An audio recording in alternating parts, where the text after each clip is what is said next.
Hi friends, welcome to my channel. இன்றைக்கி பார்த்திங்கன்னா ஈஸ்டரோடு நல்ல ஹோட்டல் ஸ்டைலில் நம்ம வந்து ஒரு பிரியாணி பார்க்கலாமா?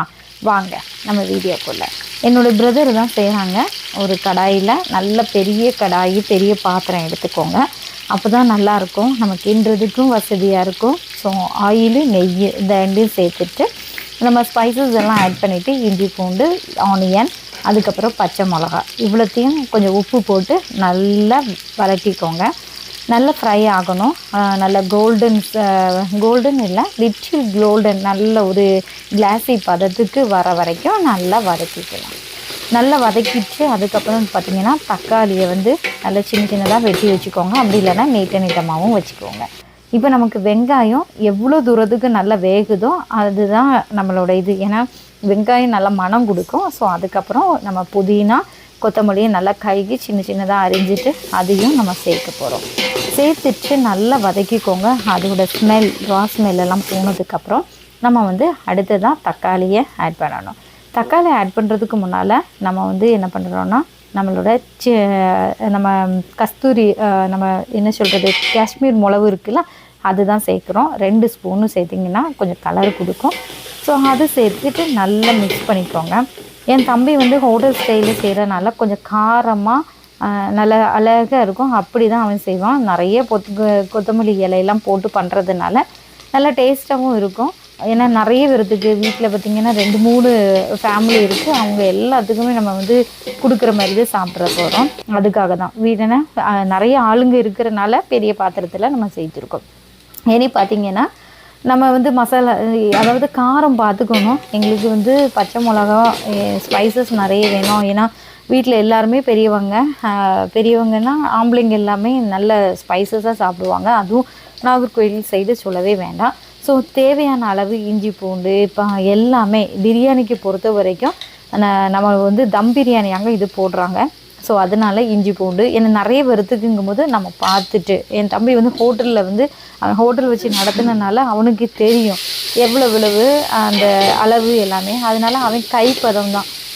அவன் அதாவது எங்கள் ஊர்லெலாம் வார்ப்புன்னு சொல்லுவாங்க. எல்லாம் நம்ம இந்த கல்யாண வீட்டுக்கெல்லாம் செய்கிறவங்கெல்லாம் வந்துட்டு என்ன பண்ணுவாங்க, அவங்களே என்ன பண்ணுவாங்கன்னா, அவங்களுக்கு அளவு தெரியும், அந்த அளவுக்கு தான் அவங்க பண்ணுவாங்க.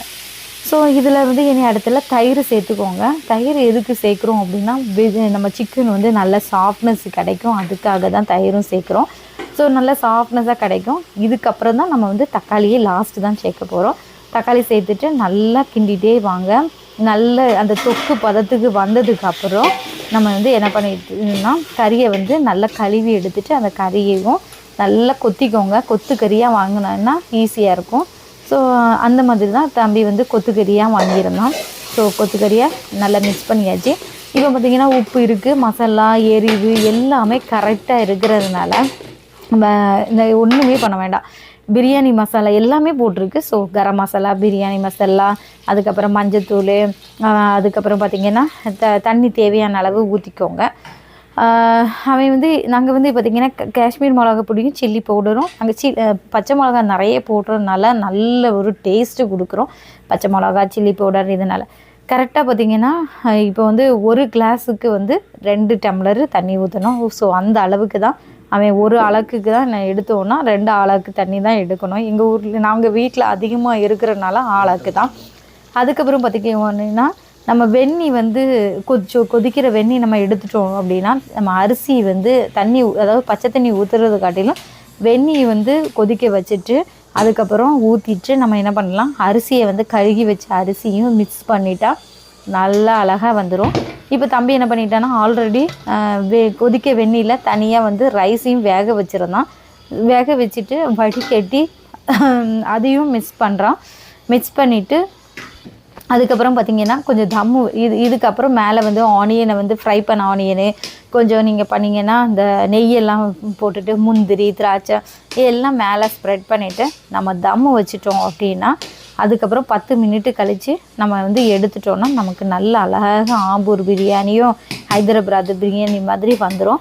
ஸோ இதுதான் எங்கள் ஈஸ்டருக்கு பார்த்திங்கன்னா, எங்களுக்கு ஃபேமிலி அதிகம். அதனால அதுக்கு அளவுக்கு ஆளுங்களுக்கு தகுந்தபடி நாங்கள் வந்து இப்படி வந்து செஞ்சு தான் சாப்பிடுவோம். ஸோ இந்த மாதிரி தான் ஈஸ்டரில் ஒவ்வொரு நாளும்